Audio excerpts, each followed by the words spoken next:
Good evening, everyone. For those who don't know me, I'm Dan O'Keefe, and I'm a member of the Structures and Construction Committee of Engineers Ireland. On behalf of this particular committee and also the iStruct, I'd like to welcome you all to this evening's lecture. Just firstly, a couple of housekeeping issues just to resolve. Just again, fire exits. There's one at the top of the building here, top of the room here, and also down at the bottom here, and the assembly area is in the car park outside. And also your phones, if you could all have your phones turned off, please, that would be great. Thank you. Now, I'd like to introduce you now to tonight's speaker, who's Brian Herron.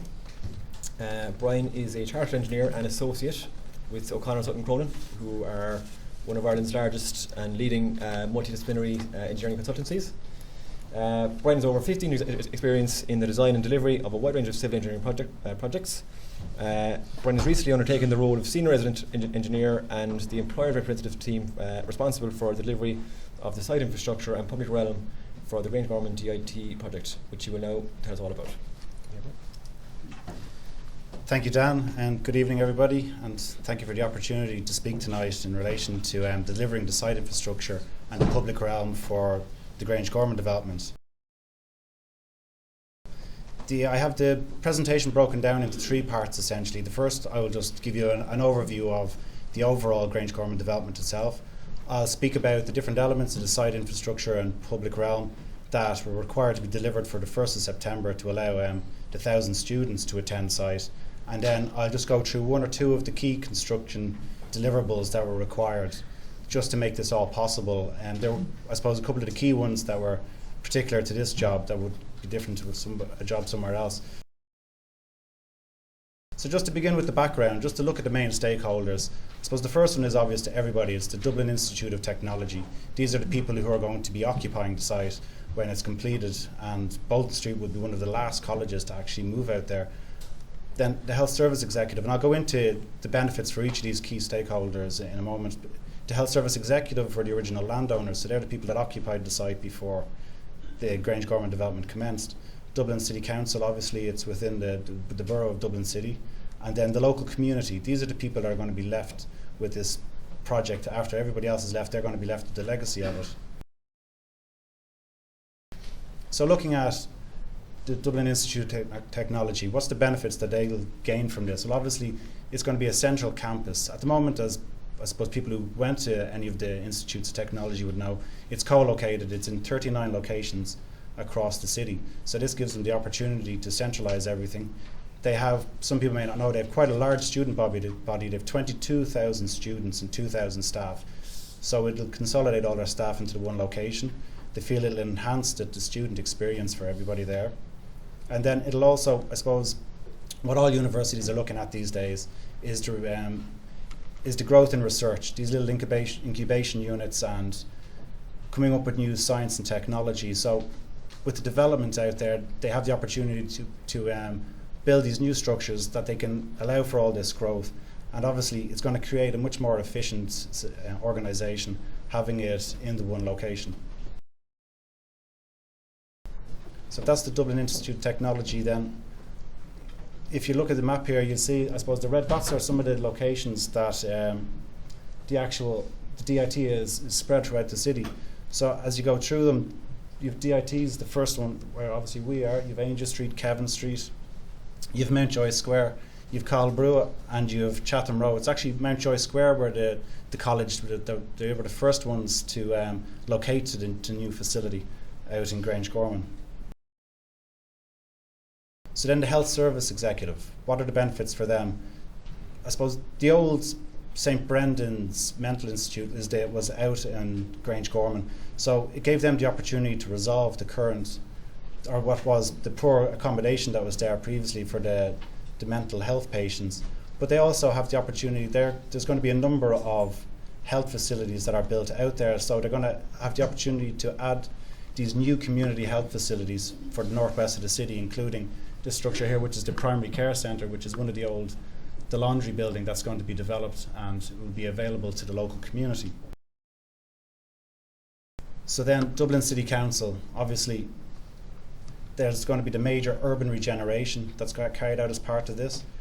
This part of the city is only 1.3 kilometres from the spire, so it's central to Dublin City, and it's going to give them the opportunity to link this isolated site back to the city, because I think this is the first time that this part of the city that has ever been open to the public. Always before it's been in private ownership. It was the HSC, and then before that there was the old penitentiary and some older buildings that were out there. So this is the first time that this site actually becomes open to the city. And I suppose, as I said, it creates a major public resource, and there's going to be amenity and parkland that are provided as part of this site.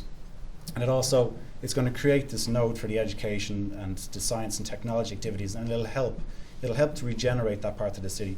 But if that's, I suppose, the overall look of what Dublin City Council, there were specific projects that were carried out as part of this phase of the work that would benefit Dublin City Council. The first being there was a new trunk main that's being provided through the entire site, linking from North Circular Road through to Broadstone. And the reason behind this was the site itself in the first phase is being fed off the North Circular Road, but due to capacity issues, because the Mater Hospital and there's some other key infrastructure along this, it could only feed the first phase of it. So they're going to link it all the way through to Broadstone, and then they'll be able to backfeed the site from that. But also, I suppose, this part of the city is also, there's an awful lot of existing combined sewage systems in there in this part. There's the Grangegorman Lower Road actually divides the site in two, and an awful lot of the existing drainage down there is combined sewer, so it gave them the opportunity to separate this out and put in new surface water systems. And the Smithfield sewer, which is the 600 diameter surface water sewer I'm talking about there, I'll speak about that more later in one of the items in the key deliverables.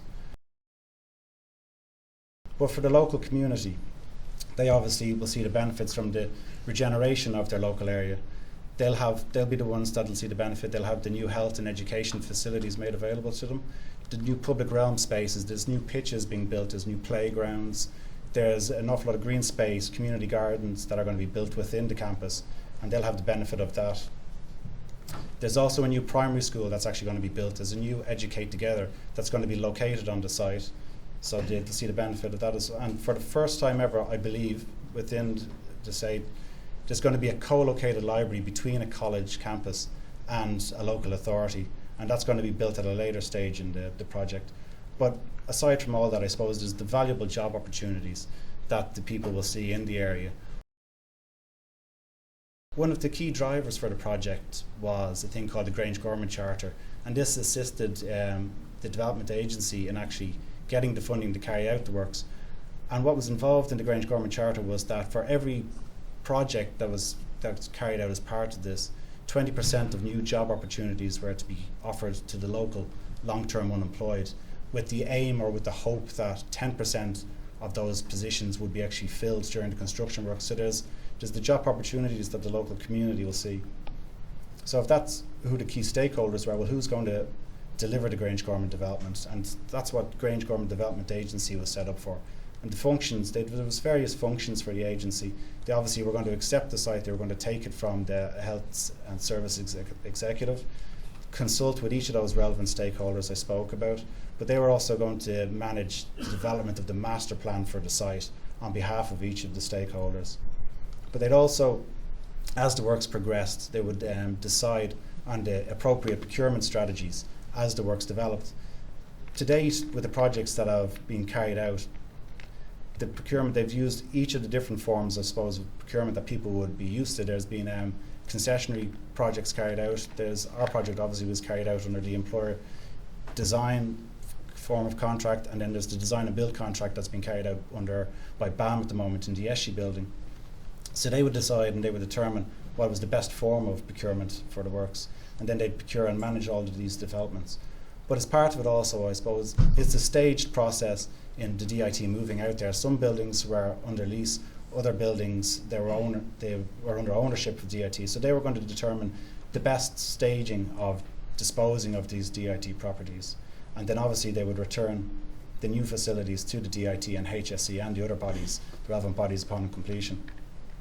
But to help in carrying this out, each of the projects has a dedicated GDA project coordinator, and this person ties in. This person is the project manager, I suppose, essentially during the design stage, And then when the works go to tender, they're the key link back to the employer, between the employer's representative teams, the contractor, and back to the overall master plan, so that they ensure that all the different parts of the projects as they're developed all tie back into the overall master plan and what the overall concept is for the project. So if you look at the site and what it was before the works commenced, it was a 70-acre site. As I said, it was only 1.3 kilometres from the spire, so it was right in the centre of the city. It was primarily healthcare use. Before this, you had the old St. Brendan's Infirmary.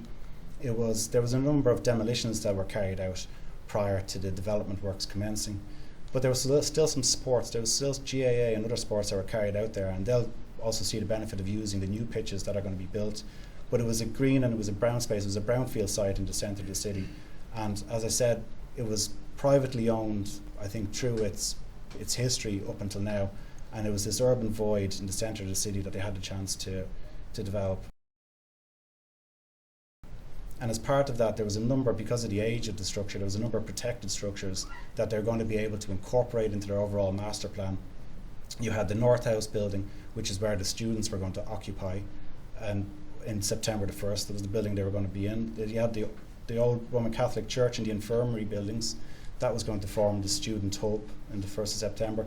But there was other protected structures that were going to get incorporated into later stages of the work. The Church of Ireland Church was going to become an exhibition centre. You had the laundry building, which was going to become the primary care centre.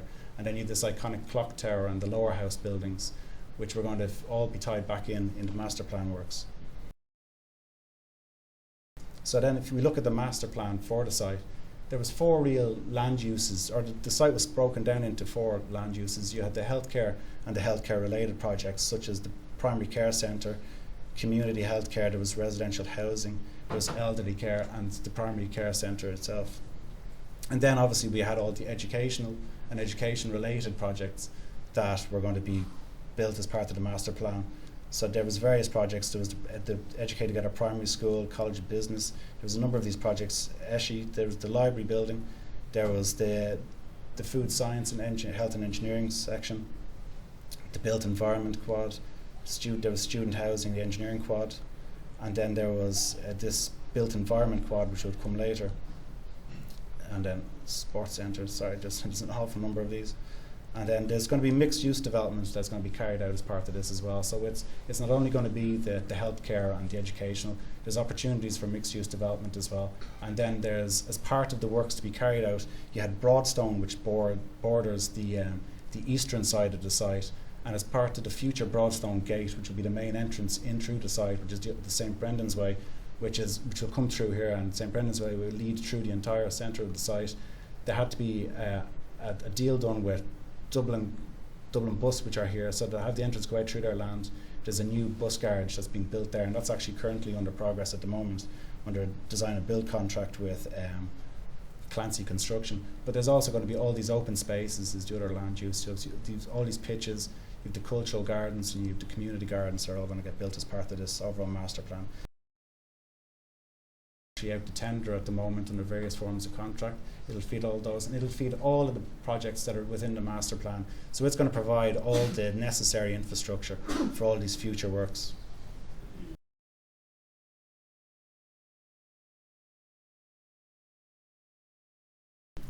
So if we look at SI&PR itself and what was required to be delivered by the 1st of September, what was needed there to get the 1,000 students on site and to provide for all the future buildings for the master plan and the public realm and the landscaping. Essentially what we did was we broke the site down into what we saw as 9 key deliverables that had to be delivered. Each of these projects, elements or sub-elements of the project, had to be delivered. So the energy centre, and I'll go through them all individually. These all had to be completed by the 1st of September so that the students could occupy the site on the 1st of September. So there was no moving on this. So if we look at the first one, which was the energy centre, phase 1, this was going to provide the main electrical distribution feed to the site was going to come in through here, but it was also going to be the communications hub for the site. And the communications hub as well, this is actually going to link all the security on site as well back to the existing facilities that they have in Angel Street, so they could actually view the site and view all the CCTV for the site through this hub back to Angel Street. but it was also going to provide, or the infrastructure was going to be provided through this and was going to be put in place for the later energy centre phase 2, which would be built at a later date.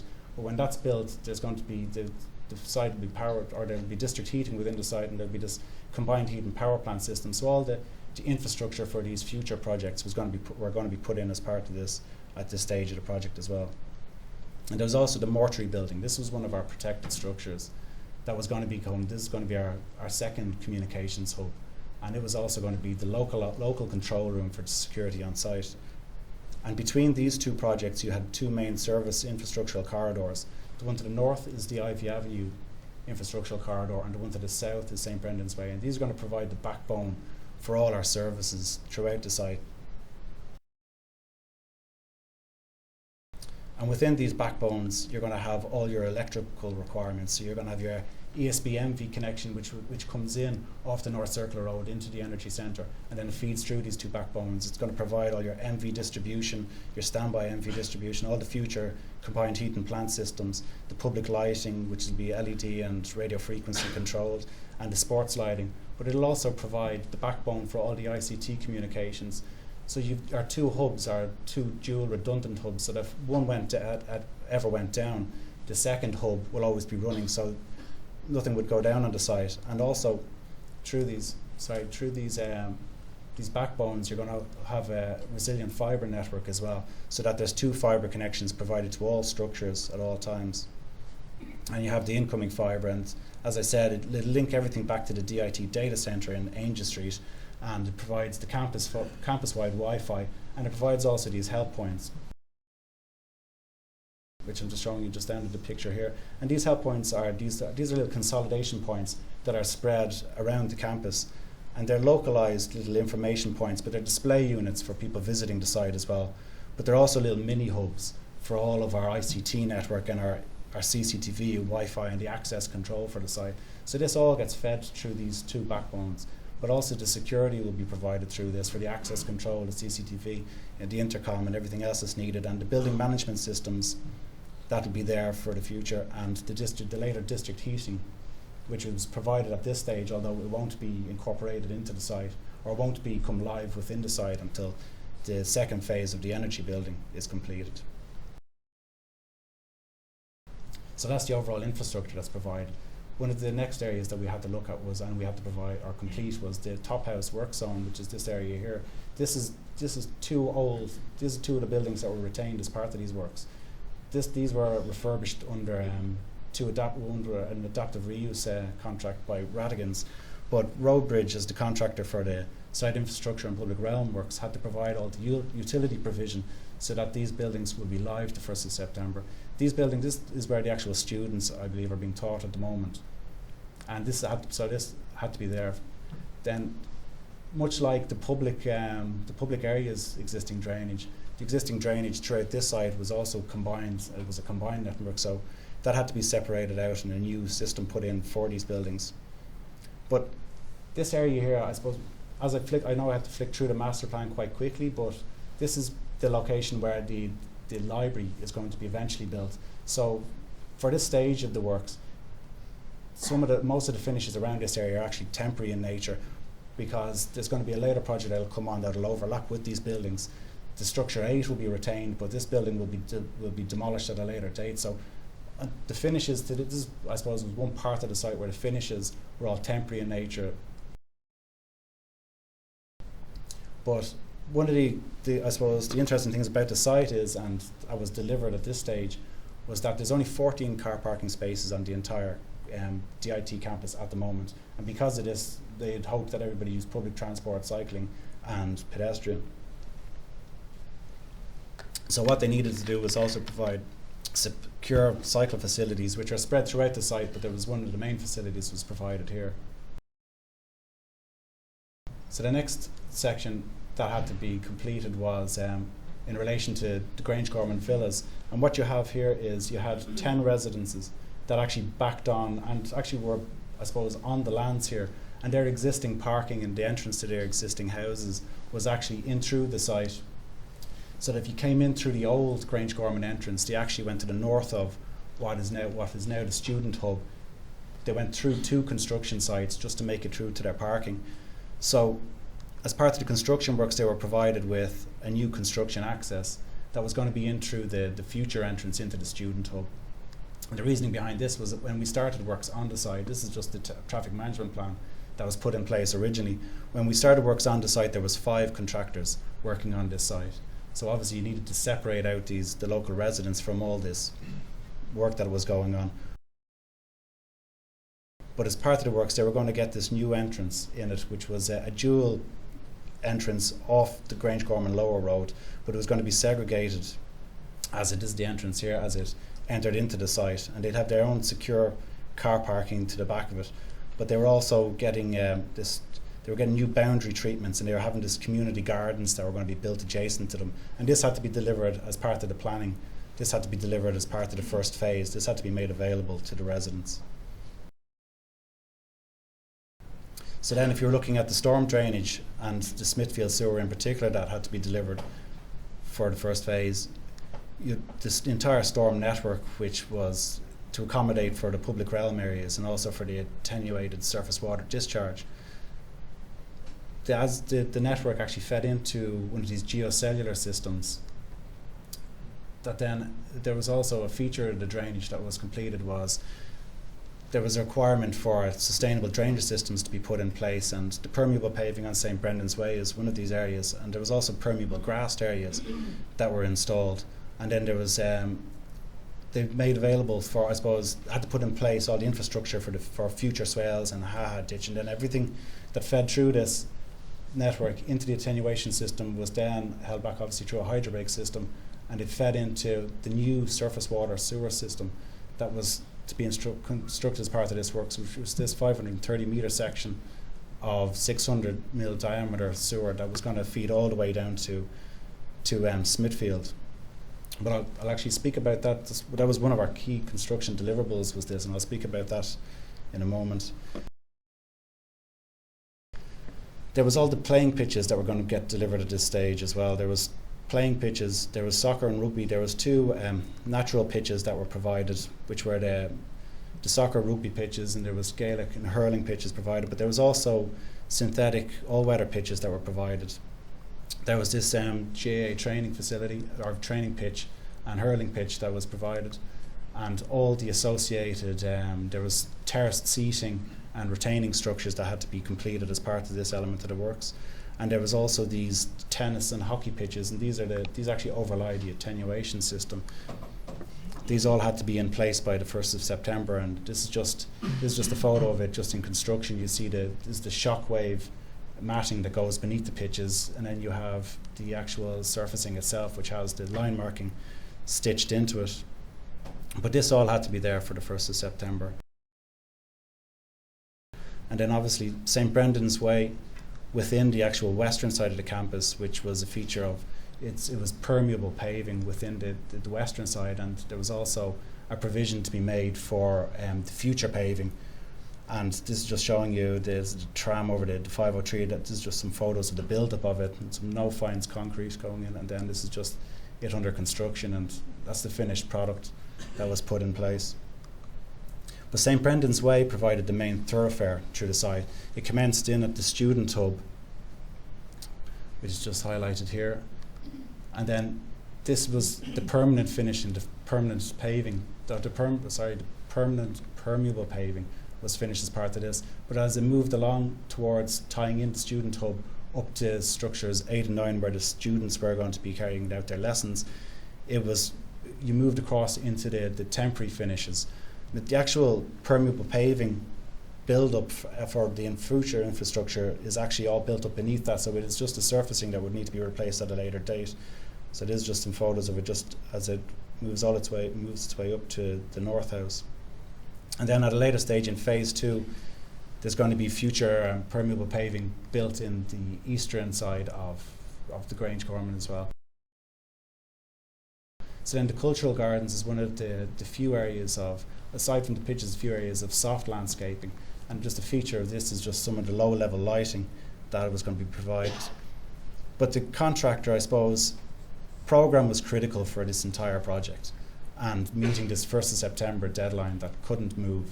And the contractor, to his credit, looked at every sort of solution that could speed along the project, and one of those was the use of rollout grass. There was no requirement under the contract for him to go to this extra expense, but to speed the works along, he came up with some of these alternatives that assisted in the works. And this Ballylusk footpaths is also another feature of the cultural gardens. So this is just some of the finished photos.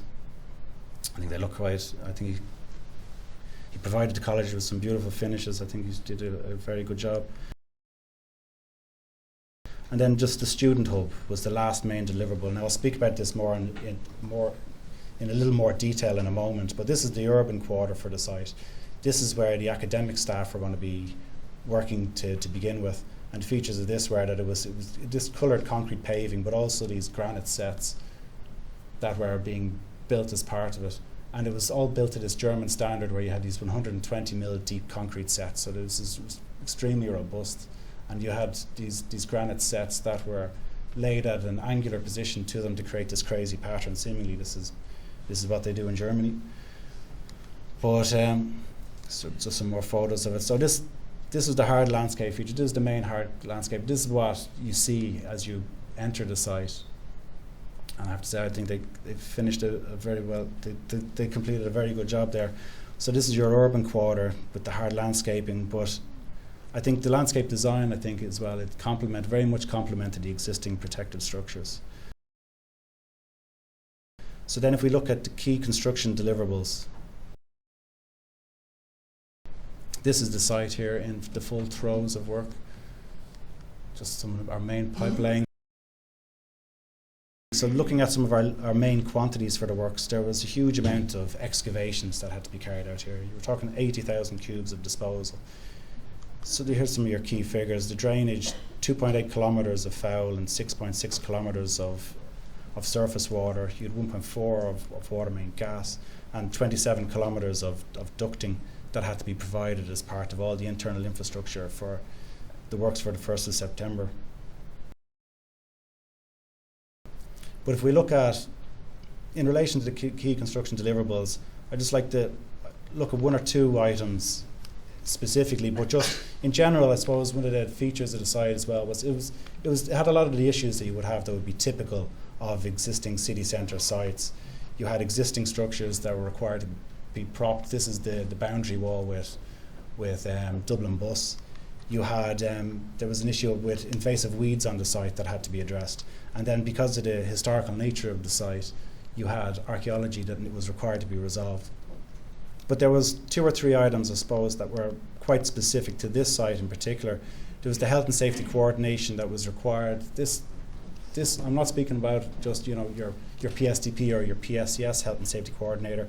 This actually relates to the client had their own health and safety coordination role that they put in place that they felt was a need, and I'll speak very briefly about that. But then I'll look in a little bit of detail just at the paving and services of the student hub and what was required to deliver that, because there was an issue of congestion of services. There was a requirement to retain existing trees, and then obviously you had three contractors that were all trying to deliver to different end dates, but the same purpose in the end, and how that all tied together. And then the Smithfield sewer, which is almost a project on its own. I'll speak about that as well. So you might ask, why would the client require a health and safety coordinator as opposed to just using the PSDP or the PSCS as coordinator? Well, what you had here was you had multiple PSDPs on a single site with a single client. You had a single point of entry for all of your contractors. As I said earlier, there was 5 contractors that were on site when these works commenced. So you had this single entry point that was to be maintained and managed by one contractor, but you had 4 other contractors passing through his entry point. So they felt the health and safety coordinator would assist in the access requirements for that. You had future projects that came online when these works were being carried out, and how were they going to be tied into the existing safety structures. And you had all these common overlapping boundaries within the site. While Roadbridge had their lands, they were responsible for the overall lands made available. These little purple areas here, that was Purcell's site. So within their site, you actually had Roadbridge were responsible for the sites. You had these common boundaries, you had these common sites that had to work together. but you also had obviously the time constraints that were required. They felt it would aid that. They felt as a corporate public body that there was a responsibility, or there was an onus on them to keep some sort of control of the health and safety, as opposed to standing away from it. And then what they wanted was this common coordinated approach and this attitude to overall safety, and then obviously to be provided with a safety file in return. So what was the role? I suppose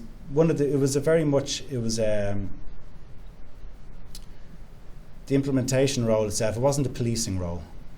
So very much it revolved around reviewing, ensuring that the contractor was carrying out his role at all times. So it was reviewing their safety documentation, ensuring compliance, reviewing and reporting back to the client in relation to any of the minor safety incidents that occurred.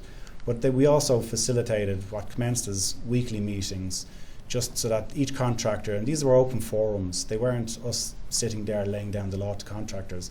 These are open forums where they could bring, if there was any common issues between them, between the works, that they could raise them at this and it could be resolved. So we facilitated these weekly and fortnightly meetings, but then it was also, we facilitated regular coordination meetings in relation to the specific works and the tie-in between the different works, between the different contractors. But we also, during the works, liaised with the HSE, because we felt that there may be a visit at some stage. There wasn't in the end, but we gave them an open invitation. We'd rather that they actually came to site under invitation as opposed to just turned up one day, just to ensure that they were happy with everything. And then we carried out a safety review as well on behalf of the client of the safety practices that were being carried out by each of the contractors, and just to report back to them, just to give them a lessons learned. Was there anything, as future projects came online, was there anything that they could change, that they could improve upon, to help the progression of the site. But we also prepared an emergency response procedure that all of the contractors bought into. We recorded, as I said, and reported on the site safety statistics. But as I said, it was a passive investigation and implementation role. We weren't there as the policeman for the contractor. While we did have authority to enter their sites and to record, we weren't there to point out any errors or anything that we felt could be done better. We would report back to them, and I'm sure as any safe and conscious contractor, they'd address the issues anyway if they were reported to them. But we weren't there to stop things. We weren't safety officers, and we weren't agents in that nature.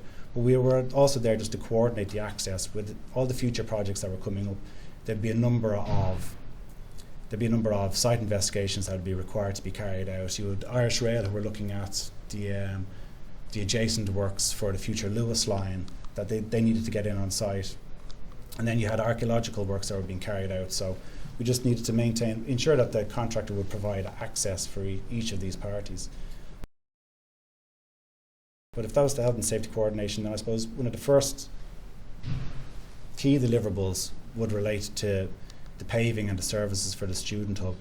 So what you had here was you were trying to link two sets of structures that up until now had always faced away from each other. These structures, they were never linked between them. So what I'll do is I'm going to just go through a couple of the issues just in relation to, I suppose, working adjacent to these protected structures.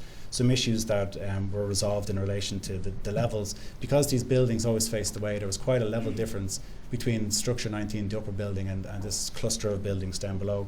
And then just some of the value engineering opportunities that the contractor came up with, but then also how we resolved this issue of service congestion. And I'll speak briefly just on the contractor's program coordination that was carried out. So if we look at the levels, the student hub levels, originally this project, it was proposed to have a stepped entrance at the north building here, structure 19. So the client asked us, and one of the reasons for this, I suppose, was that the actual paving design followed the original ground levels, and because these buildings were never linked, this was a soft landscaped area before this. So because of that, the ground levels in here were actually quite lower than the actual entrance building, so there was a requirement for the stepped entrance. So one of the things that the client asked us was to see could we review the stepped entrance and see could we get it at a level entrance within it. But you can see, I suppose, just from the levels here, that there's almost a 1.4 metre difference between the floor levels between the upper building and the lower building here, and over 22 metres. That would give you, if you if you had a common crossfall across here using the existing levels, that'd give you a 5.5% gradient across the paving, which for a plaza just wouldn't be workable. You couldn't walk on that. So for the revised scheme, where we looked at the levels, and while now it seems like an extremely simple solution, it actually took us some time to get to this because you had two different contractors, two different projects, different EORs working together. So what we provided them in the end was this level entrance, and as I said, it was a simple enough solution when we got there in the end, but it was simply to remove the stepped entrance from outside, and to, once you came within the building, at the reception area, was to provide this upper area below at it. So what you had was, I think there's 450, 600 mil drop there that you took out of the levels out to the front. So that seems quite obvious to people, but when you're working with, I suppose, you've different contracts, they have their own different view on how it was working, but having these project coordinators from the GDA, it facilitated parts of the project to move from one project into another and to come up with these solutions. So what was left then was we were able to give them their constant crossfall across the plaza and give them their plaza feel. And from that, from having this, just some before and after photographs of just the original soft landscaping and then the completed works. But from providing that constant crossfall, it also gave the contractor an opportunity to rationalise some of the student hub drainage, because with the original scheme, because it followed the original ground levels, there was a number of plateaus or flat spots within it, and the original design addressed this through the use of Marshall slot drains, which were these magenta lines which were spread throughout it, so they were able to pick up on that. But with this new constant crossfall, it meant all you needed was a single linear drain, which obviously freed up all the space for all the future services that were going through it. And they carried out this through this Gatic drain. So it gave them, it helped, I suppose, in assisting in the congestion of the services that is going through there. So then just to look at the services themselves, if you look at if the earlier slide that I had that showed you the two backbones that ran down through the site and what was carried out through this. So at this location, you had the drainage which went through here, you had all the electrical ducting, the MV and the LV, you had the ICTC and you had the telecoms, you had public lighting and Wi-Fi, and you have security, and you have water, and you have gas, and you've your local district heating. So as you can see, there's layers upon layers of services here, and it becomes quite congested. So to I suppose to address this, and that's just a photo of, and this is a photo, this is only at the electrical and the ITC. So what you don't even see in this is that the drainage has already been laid below it, and then the gas and the water main, which will come later, and the local district heating. So to get a feel for the amount of services going through there and the issue that the contract had to deal with. So this was carried out through a series of services workshops, where this is an iterative process, and these were the sort of drawings that the contractor would come with. And unfortunately now, some of the lettering here is it's been all blocked out. But what they did was they had to look at the level and the location of each and every service and review their interaction and how they passed over each other.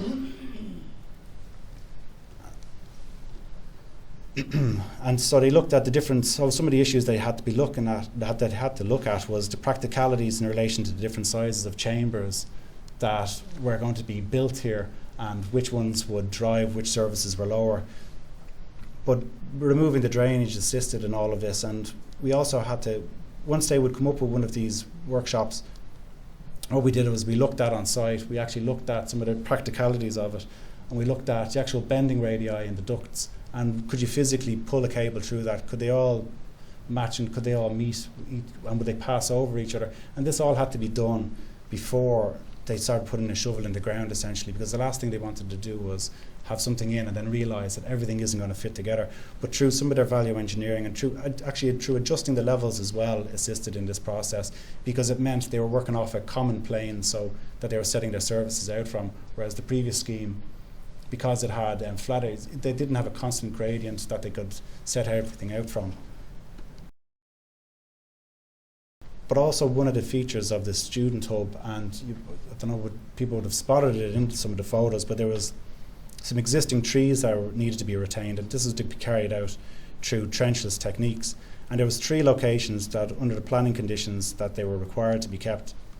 And these were, there was 2 locations on the St. Brendan's Way, and there was one, obviously, there was an infamous tree 1000 in the student hub.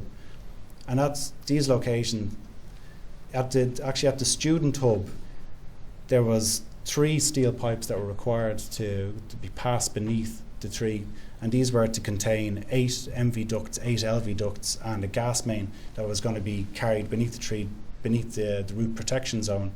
And how was this going to be done? It was carried out by pipe ramming. So what they did was they obviously excavated a launching pit and a reception pit. They rammed these steel pipes through. They come along later, then they auger it out, and then from that you can just run your services through without actually impacting on the trees. So this was carried out at 3 different locations, and this is just after the works have been completed and everything's backfilled, and there's our tree sitting there happily without any too much damage done to it. But the program coordination for the services to be provided at this location was key as well, because you had the 3 different, both here and actually up at the top house, because you had 3 different contracts. You had road bridges, SI&PR works, and then you had the adaptive reuse works that were going on at the top house and the student hub. And they each had different program dates that they needed to meet. You had, because the adaptive reuse contracts had to hand over the buildings to the DIT in July, whereas Roadbridge only had to complete their works by September. So they had these different key dates that they needed to meet. So they had to row in with each other. Like, in fairness to Roadbridge, they had to take on the dates that were imposed on the other contractors and meet them and meet their obligations, so that the buildings could be commissioned, because there was a requirement obviously for power initially so that they could commission the buildings, and then to provide the water and drainage so that it could be handed over to the service, over to the DIT. But they also had to coordinate each of the service locations, because if you imagine some of these designs, while there was a number of consultants that were common across the different design packages, they were carried out in separation to each other. So it was ensuring that everything tied in between the SI&PR and how they fed into the buildings. And this was also another area, I suppose, where having these GDA project coordinators coordinating between the various contracts that helped in delivering the project. But the other main key deliverable for this side, which could have been a project in its own right, was the Smithfield sewer. And this was, as I said, this was a 530 metre long, 600 diameter sewer through one of the oldest parts, I suppose, of Dublin. It went all the way down Grangegorman Lower, turns onto George's Lane, down onto North King Street, where it ties in just north of Smithfield. So you can imagine the jumble of existing utilities that have been built up in there over the years. So as part of these works, some of the key elements for it were the multiple applications for the traffic management that had to be carried out. Staged road closures. You couldn't just go into the centre of Dublin City and close 530 metres of road. And then there was obviously one of the road closures in particular that I'll give you a quick brief on, was the King Street road closure, which is only around the corner from us here. But also just the consultation that you require with the key stakeholders. Dublin City Council, which would be obvious to everybody, but also on Garda Síochána and Dublin Bus actually were a valuable resource, knowing the traffic movements throughout the city and how they impact on how you closing one road. They're actually an extremely valuable resource for anybody that ever carries out any works. And then I'll just go through just briefly some of the service diversions that were required as part of this. So the King Street road closure, as I said, what you have is you have this. Sorry, where are we going now? King Street, the traffic volume that comes down into King Street. It's quite a funny little area, a funny little junction for the traffic movements, because you've traffic that comes down from the M1 down through Drumcondra, and you've also got all the traffic that comes down from the Ballymun Road down Constitution Hill and down through Glasnevin, that all meets at this point and wants to cross the city, and if they're heading south-southwest. So they all meet on this single lane just down at King Street. So the contractor was required, I suppose, because he was making his tie in here, he needed to close this lane for 2 weeks. But one of the things that the guards and Dublin Bus both said from the outset was that they wanted to carry out the works in April, and they said there wasn't a hope, not a chance. They said the city would be in gridlock if you closed that junction. So what Roadbridge had to do was they had to look at two phased closures. They had to look at getting in a temporary connection across the lane at King Street in early April, in over the Easter week, where the guards where they were happy enough to have from Holy Thursday through to Easter Monday for it to be closed. And then that they'd have to come back later. They'd have to come back in July or August, they said. You'd have to come back and finish the connection. So you can imagine in July and August you're getting very close to the opening date, and here you have your main connection for the surface water from the entire campus. It may or may not, you don't know what you're going to come up against when it's going to be complete. So this was an extremely difficult one. So they carried out the first works in April. It was April 17th to the 22nd. It was over the Easter weekend, and as sure as the guard said, on Holy Thursday when they carried it, they closed the roads here, it was gridlock. But now because it was the Easter weekend, it eased off over it. So they carried out the works, and then they came back later then. But one of the things I suppose there was a number of lessons that they learned through carrying out those works initially that changed their traffic management when they came to do the later works. One thing they noticed was they needed to move all their information all the way out to Drumcondra, because they'd had it only around the corner here on Constitution Hill and King Street. So what they'd learned was that they needed to start informing people, and they went out as far as Glasnevin Cemetery and Drumcondra Road just to inform people about the traffic works that were going to be carried out here. So that was a key bit of traffic management as part of this, and it was key that they spoke to these people and took on board their knowledge and their understanding of how that area worked. But the service diversions that had to be carried out through this part of the city were also important. As part of the contract, I suppose with any contract, when you're setting up a contract, it's all about risk allocation. For people who set up contracts, they would know this. So the risk allocation in relation to the service diversions, for the client to understand all the elements of diversionary work that would require to be carried out when this was put out of tender, they would have needed to open this entire stretch of road, which is never going to happen. So as part of the risk allocation for this contract, it was handed over to the contractor. They were given all the background information, and they were told that they had to coordinate all the service diversions. There was two main services that they knew about, that just to fit it along this section of road, they had to realign two sections of ductile water main, and they also had to realign gas for the entire length of this. But they also had to coordinate any of the services that they met coming up along this road. On meat services they did. On King Street Junction, this is the corner of the junction where they have to get a 600 through that, and they have to turn that corner. It's very much a case of trying to squeeze the camel through the eye of a needle.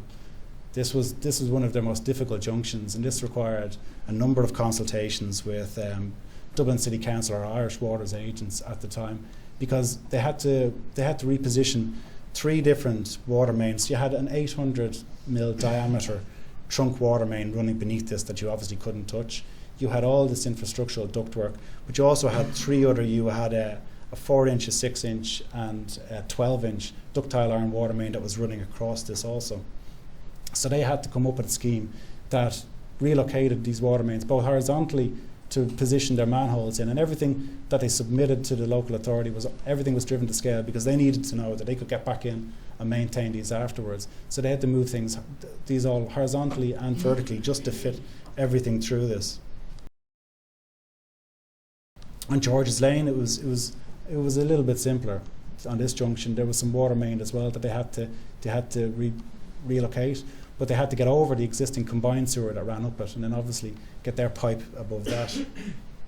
But it has to be said, Dublin City Council were excellent in all the consultations that we needed with them and the phasing of the works, because you couldn't shut down all these elements all in one go because of all the residences, the businesses that were going here. So to coordinate that, it required additional valves to be installed, and it required some other preliminary works prior to you actually carrying out your main works. But at all times, Dublin City Council actually gave it their best effort. So this is what I was saying earlier. This is Grangegorman Lower, and along this you had three different locations where you had to install additional valves, and you had to, because what they wanted to put in the new water main systems. So you had 2 existing water main systems that needed to come out to provide you with the corridor just to run your pipe up. And then, so they wanted the 2 new systems in with the connections to all the properties. So there was an awful lot of work in this. It was managed through an awful lot of earlier trial holes and earlier traffic management systems that went in place. So you can imagine that they crept up this road in little stages. And the actual Smithfield sewer works, which commenced April 7th, were finished the weekend before the site actually opened. So it wasn't until the weekend before that they actually had this in place. And this is why this was a project of its own right. So if that's, I suppose they were 2 of the main deliverables, and if that's what was carried out, I suppose what's next for Grangegorman? But for the SI&PR works themselves, it's moving into phase 2, and this is to provide for all the future infrastructure for all the master plan works. But for Grangegorman itself, there's a number of future projects, obviously, that they have coming on themselves. There's the primary care centre, which is due to commence construction, and that will open in early 2015. You have the Eshy building, which BAM are carrying out at the moment. That's due for opening early 2016, and then there's the Educate Together primary school that'll open. So by 2017, what they're looking at is having 10,000 students out in the Grangegorman campus, with eventually moving up to having their 22,000 out. I'm not sure what their final date is for that, but that's the ultimate plan. But unfortunately for anybody who's in Bolton Street now, I don't think you're going to see it out there, because Bolton Street is one of the last campuses to actually move out there. So I'd just like to give credit to each of the teams that were involved in it. Along with ourselves on site, we actually had the landscape architect. We had a representative from them, Mitchells and Associates, that was required on site, because with the amount of the hard landscaping and soft landscaping works, it was important to get early decisions. Obviously the contractor Roadbridge, who pull out all the stops, it must be said, to get the works delivered by the 1st of September. And then you had all the different design team members led by MRY, the American consultants, but DMOD as well. I suppose they could have been included within the site team, because there was another element of the works, the Energy Centre building, which could have been a talk in its own right, and that was led by a large part by DMOD architects. But also just to thank the contractors for the 2 adaptive reuse projects as well. You had the top house structures, which is where the students are now, which was carried out by JJ Radigans, and it was led by DR, and that was Taylor Architects. And then the cluster buildings, which Roadbridge worked very closely with, which was built by Purcell Construction and designed by Taylor Architect, or led by Taylor Architect. Okay, thank you very much.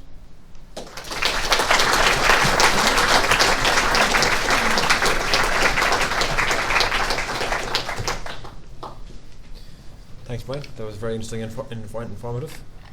Now I'd like to invite any questions that people might have from the floor. If you'd like to ask questions, you can ask them now. Yeah, okay.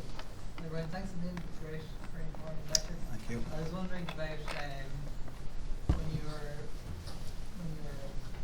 forcing those pipes right underneath The pipe ramming, yeah. Ramming even, when you were ramming them through.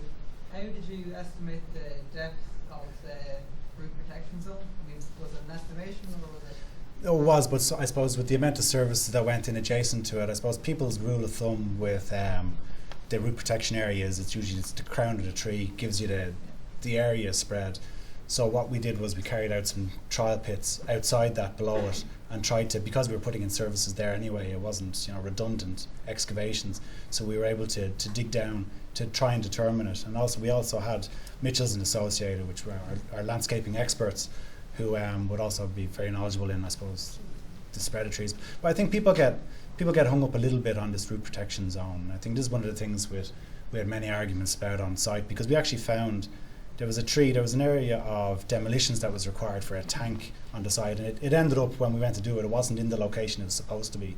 It was right underneath a tree. So you had this lovely big tree that was sitting on this concrete block and sitting there happily. No worries about its root protection zone or where all this was. So how that got in there and how this tree survived, I don't know, but I think they're a bit more robust than people give them credit for, some of these trees.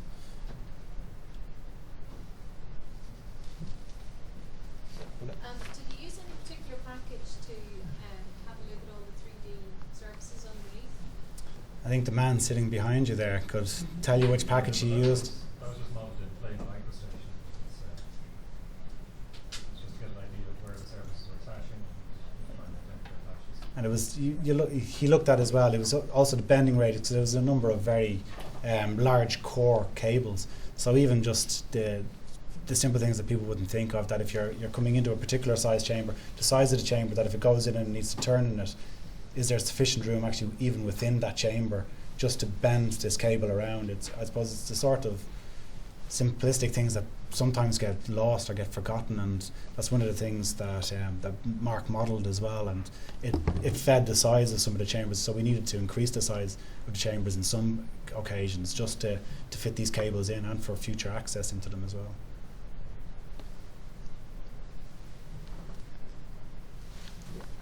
Hi, Brian. Was there any thought given to a service tunnel under the concourse rather than kind of peppering with X number of chambers and chamber lids? I'm sure there was, but I think what I didn't show you through there was the cross section through it.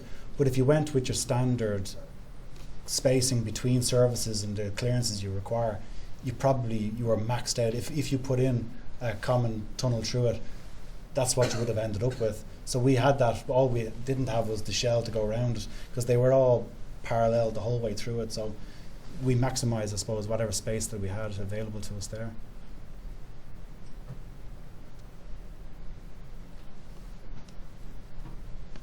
Okay, anyone else? Can you talk us through the interaction of the Lewis with the site and how that's going? Okay, well, I don't know a huge amount about the master plan, but let me see if I can I'll get you a slide and I'll show you where it comes in. It comes in to the east of the side. You have Broadstone Garage, which is where Dublin Bus are, and it is through there that you're going to have this future what they call the Broadstone Gate, and it's the Lewis line will actually I think there's a station proposed. Yeah. There is a station proposed for there, and it'll actually, so what you'll do is you'll come into Broadstone, just the far side of at the far eastern end of the site. You'll come into the station there, and then you have this avenue, St. Brendan's Way, which runs and feeds the whole way down through the site. Let's see if I have a map there just to show you where that is, where that's located. Yeah, so there'll be a stop at Broadstone itself, and also there'll be a stop built especially for the campus as well, just further north of that as well. And the route then will continue up into Cabra and Phibsborough and out to Broombridge. Sorry, this is the one I was looking for you here. So this is Broadstone in behind here. This is the existing bus depot. So the Lewis line will actually, there'll be a stop up here. So then you'll have this Broadstone entrance and St. Brendan's Way, which is the main route corridor through it, the main pedestrian corridor through the entire campus.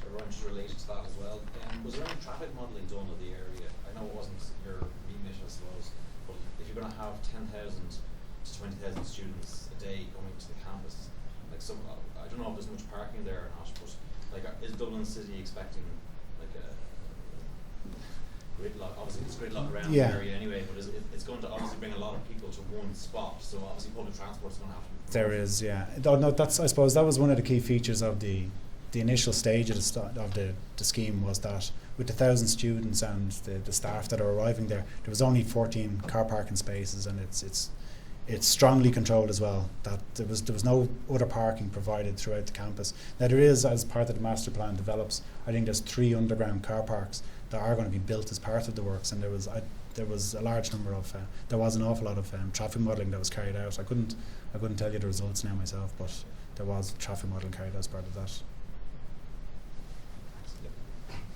You were very complimentary to all the contractors, that they really pulled out the stops to give a great finish and very collaborative. There was a lot of contractors on site and all the competing interests. Like, what do you think in the project? How did you manage to kind of foster that real cooperation among contractors, and that people weren't kind of having big claims on the job? Or Well, I couldn't tell you about claims with the other contracts, but I suppose it's the high profile nature of the project. None of the contractors would want to be seen to be the contractor that prevented the delivery of this on the 1st of September.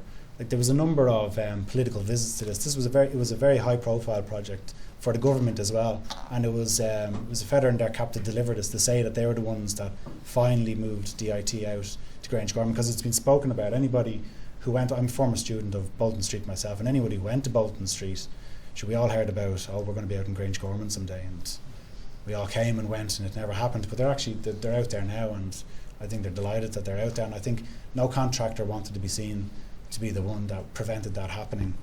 So just, I suppose, the political kudos that they gained from it, as much as everything else being associated with the project, it encouraged them to cooperate. I'm sure they had their contractual arguments as well, but the progression of the works and the progression of each of the programs, everything kept moving along, everything kept moving as fast as it possibly could, because the two adaptive reuse projects only had 6-month contracts, and both of those contracts started a month late. So they were very, very time constrained. So there was no time to argue. That could come later, I suppose. Yeah. Yeah, just to follow on that question, like, how did you put a gun to the head of them? Did they have to finish by the 4th of September? Finish and control, what was the penalty?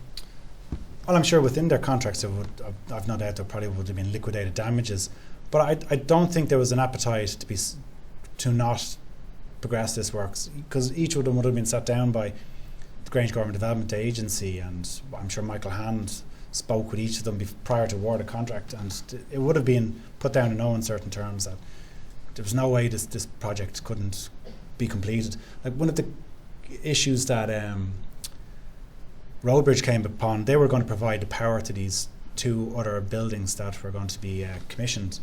And one of the elements, they were putting in all this new MV generation systems that are going to be provided by I think it was Siemens in Germany. And one of the issues that came to light was with this long lead-in was that they were getting pushed. They were just another client in Ireland. They were getting pushed to the back of a long list of delivery requirements. So there was actually political influence used to contact people within Siemens to put the pressure on. So there was the political requirement just to have this project delivered. I don't think they would have, there wouldn't have been no stone left unturned that they wouldn't have, to try and get this work finished in time, you know. Brian, I wanted to speak about the PSCS role. Roadbridge works at PSCS for the overall LMA, but they remain as PSCS for the small parcel project. No, each of them had their own individual, within each of their own lands made available, they were all their own individual PSCSs.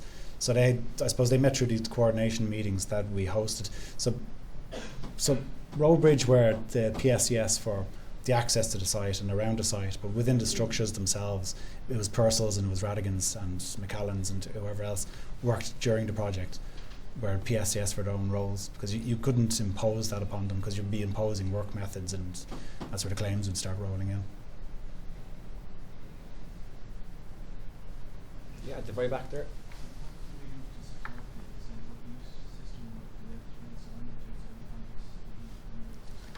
Sorry,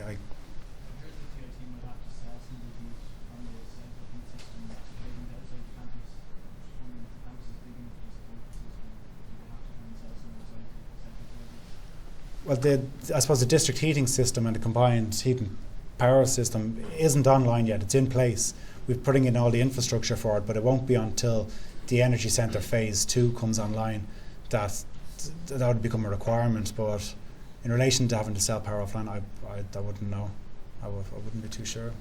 Just maybe the heat generation will be scalable. So initially, if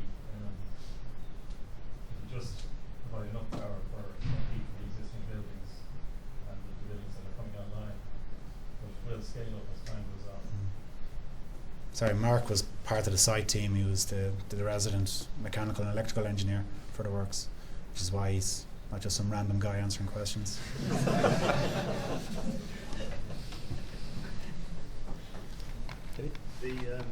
Bringing 1,000 students, or many students in it? 1,000, yeah. And the staff and all in that area. Did you get any reaction in a negative sense from the local community? There was, well, not in relation to the campus works. It was the works, I suppose, in particular.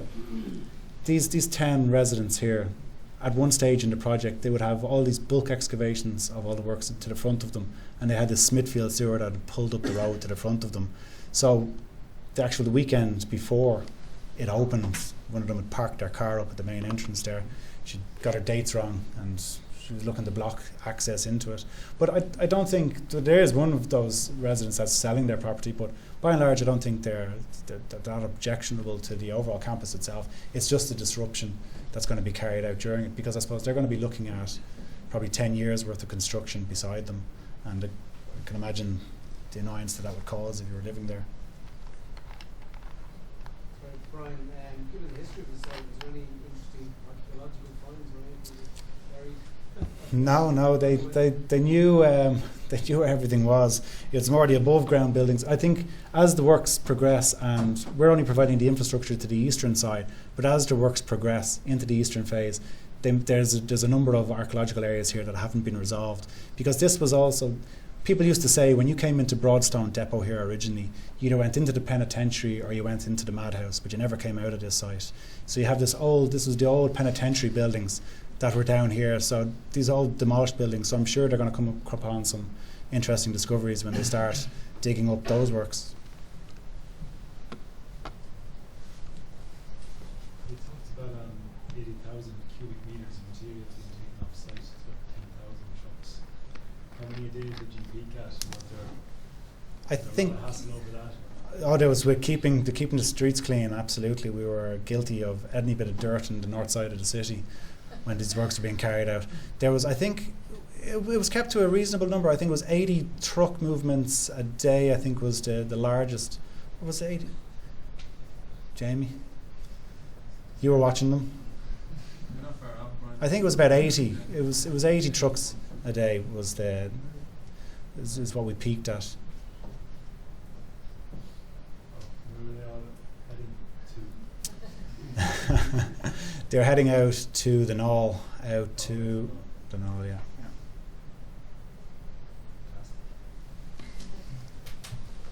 Okay, we'll take one or two more. Yeah, so yeah, one more. Was any potential found with the earthworks with asbestos or contact ground or?